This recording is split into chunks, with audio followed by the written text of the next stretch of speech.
So this will be a good time for you. We got some educational components of the day, some good old-fashioned hand and footwork, if you will, and just opportunities for us to kind of grow and bond as a team.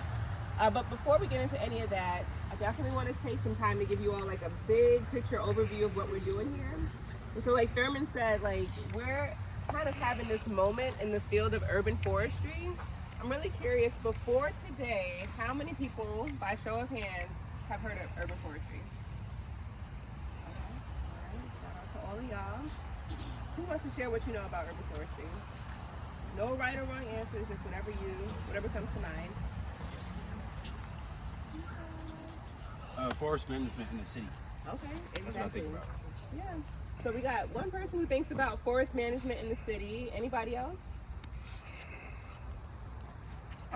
Using the advantages of forests to help like rainwater, sewage, and stuff. Yeah, so thinking about how trees kind of help the environment overall within the city, right? I really like that answer, and I think it's a good thing because I think sometimes when people hear urban forest, they're like, how do the two kind of work together? Like either you're in a city or you're in a forest. But the field of urban forestry really looks at any tree that's anywhere in a city and thinks about a couple things. Number one, like how do we take care of it and make sure it lives from the time it's planted, like a small tree like this, to 50, 60 years later down the line when it's huge like that. The other thing that urban forestry is like really, really important for is thinking about how do we kind of bring back environmental quality, environmental health in our cities. So cities tend to be hotter than our rural areas. They tend to flood more. The air quality is not really as good. So trees are kind of like a natural solution to help us kind of restabilize things. So what we've been doing with Thurman and the folks at Rescue My Nature Now for the time that we've been working together is thinking about how can we bring trees back to Detroit. Now, y'all took a bus here from campus. That's how y'all got here. But how do we, like literally, how do we bring trees into the city? Any ideas? It's kind of, we can plant them, yes. It's okay, can I bother you with one more question? So before we plant them, where do we get them from?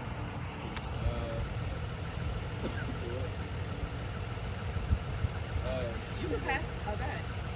We can get the seeds from like other trees and other places. That's a good point. Yeah, so we can get the seeds from other trees and other places. That's how these trees that we're planting here today came to be. Other ideas? You can transport trees from farms. You can transport trees from forests and nurseries. All of those things are right, and all of those things can sometimes cost a lot of money. So what we're doing with Rescue My Nature Now is trying to cut out that middle step of the process and grow our own trees in the city. So if you look across the way, you'll see some younger trees that are growing in what's called a stool bed that was actually kind of helped put together by Detroit Made students this time last year. We put that nursery together using tiny little cuttings from trees that are growing in Philadelphia and parts of Wisconsin. And we're going to continue to grow those materials, cut little parts of those trees off, and then use them to propagate new plants as we move forward. So what we're doing with you all today is a little bit of work that contributes to this long process of getting more trees in the city. Some of you are going to work with us to kind of help manage that nursery that we've established over there. So if you like, again, getting your hands dirty, that might be the team for you to maybe negotiate a part on. Some of you are going to help us get some of those trees in the ground, trees that we kind of grew from seed that were collected in forest stands across Southeast Michigan. So that's the goal for today. What we're going to do is break off into separate groups and kind of take care of those tasks. But before we do that, we're going to do a demonstration of how to plant a tree. So again, out of curiosity, how many folks have planted 50 or more trees in their lifetime? 50 or more? Okay, shout out to you. All right, 40 or more trees?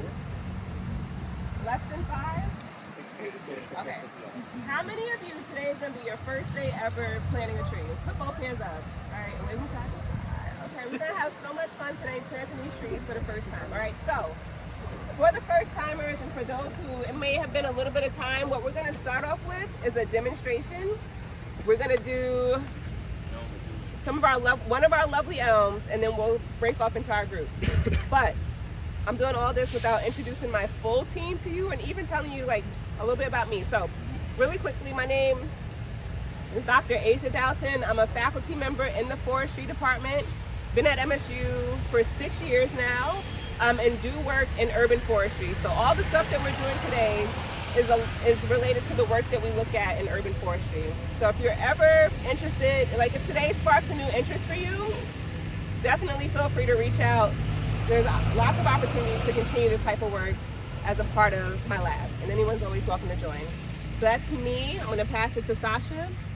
Hi, I'm Sasha. I work with Asia here in the forestry department in her lab, which is an urban forestry lab. So with David, and he'll talk about himself a little more, we're working on a project in Detroit with Your Rescue My Nature Now and some other nonprofits like the Greening of Detroit to plant trees around the city for stormwater management specifically. Does everyone know what stormwater management means?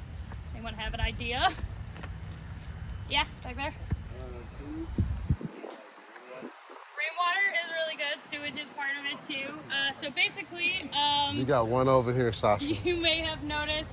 You had one other gentleman had his hand up here. Oh yeah. Oh, is it like, Sorry. does it have anything to do with like the difference between like the surface water or like rim water? Yeah, definitely.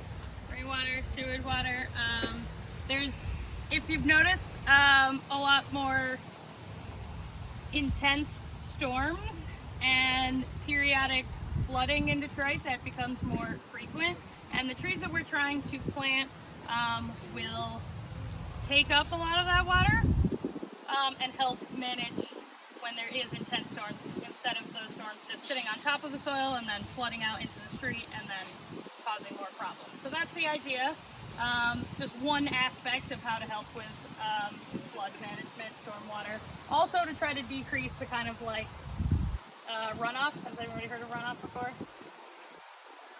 So there's lots of nasty things that can get runoff from the street into ecosystems, so we're also trying to prevent that from happening. Anyway, that's a lot more detail than you probably needed, but here's David also. Yeah, I think Sasha gave a really solid, detailed definition of our project in the city here. So yeah, my name's David Henderson. Again, I work in Dr. Dalton's lab doing this Detroit-based work. So. Really quickly, I don't want us to just talk all morning, but I do want to say that like David and Sasha brought up two good points that I want to like kind of build on really quickly. So trees do a lot of good things. Our project that the three of us are working on with some other colleagues from across the country is really focused on trees and water. But like I said, they do a lot of really good things. So one of the other really good things that they do is like, if you've ever driven across the city, you might have seen some places where there used to be a factory one day, or a school, or a house, and things have kind of just sort of started to, the land's not used as much anymore. Sometimes the soil in those sites it's fine, it's easy. But sometimes there's like a whole lot of bad, toxic stuff in those soils. And so one of the other things that trees do and that folks have been using them to do specifically here in Detroit is to actually serve as like straws, if you will. Straws that can kind of suck up and remove those toxins from the soil and make that land potentially usable again so that the soil isn't as harmful to human health. So some of the trees that are in that school bed over there were actually planted in others, or they come from parent plants that are used in other cities to do just that. And our goal, once they grow up enough, is for us to be able to plant them across the city to help with the water issues and to also help with the toxins issues. And we're going into fall, so we don't think about it as much. But summertime, anybody drove around the city in the summertime and noticed a lot of the bus stops are just like a metal sign and no trees. And on your hottest days, people are like running for shade to kind of wait under while they wait for the bus. That is because it's hot in the summer. We all know that. But it's especially hot in cities, and trees really kind of help to reduce those extreme temperatures. So our hope is that some of the trees that we're planting here today will will help provide that like physical cooling for the neighborhood.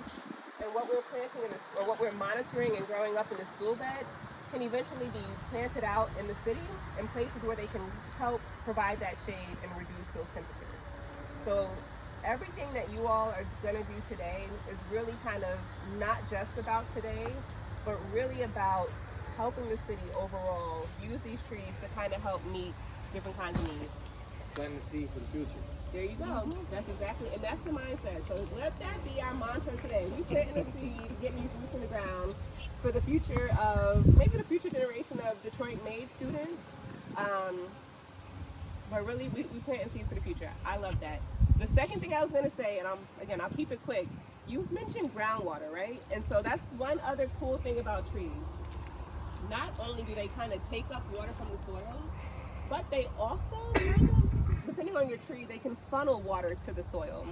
And so there's like work being done to look at which trees are like, again, those straws that take up water, and which ones are like those slides that just kind of push water into the soil. And we're lucky here in Michigan, we have a lot of access to water. We never really think about, am I gonna have water when I turn on the sink, or can I water my lawn? But in other cities in the country and other cities in the world, that is not always the case. And so folks are looking at how can we plant certain trees that when it rains, they're gonna funnel that water into the ground where it can be stored for later usage. So it's a fabulous complex world with these trees. Again, you all will get a taste test of that today.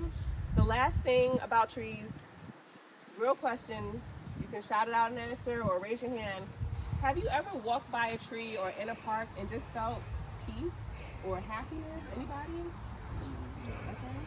Recently for anybody? Like a part of campus? Has anyone been on a part of campus where it's just like no people and just trees and it's just like, I can breathe, right? It's hard. In the summertime, that's when you can really find nice places with no people. But trees, outside of all the environmental stuff, like they do stuff for us too, mental health wise. And so they're really important opportunities for us to engage with the trees in our cities when we need a dose of, I don't know, mental medicine. So part of the team is actually going to help us plant trees in a center that Rescue My Nature Now has set up for that. It's called the Forest Therapy Center. And so you guys will help, again, plant seeds for the future so that when folks are having that time of their life where they just need a mental medicine moment, they can take advantage of the trees that y'all are going to plant today and tap into whatever piece they may need in that moment. So thank y'all again for coming out and for helping to plant seeds for the future. All right, so we're going to start again with a demonstration of how to plant these trees properly, and then we'll finally get out into the field and do the work. All right, so do we want to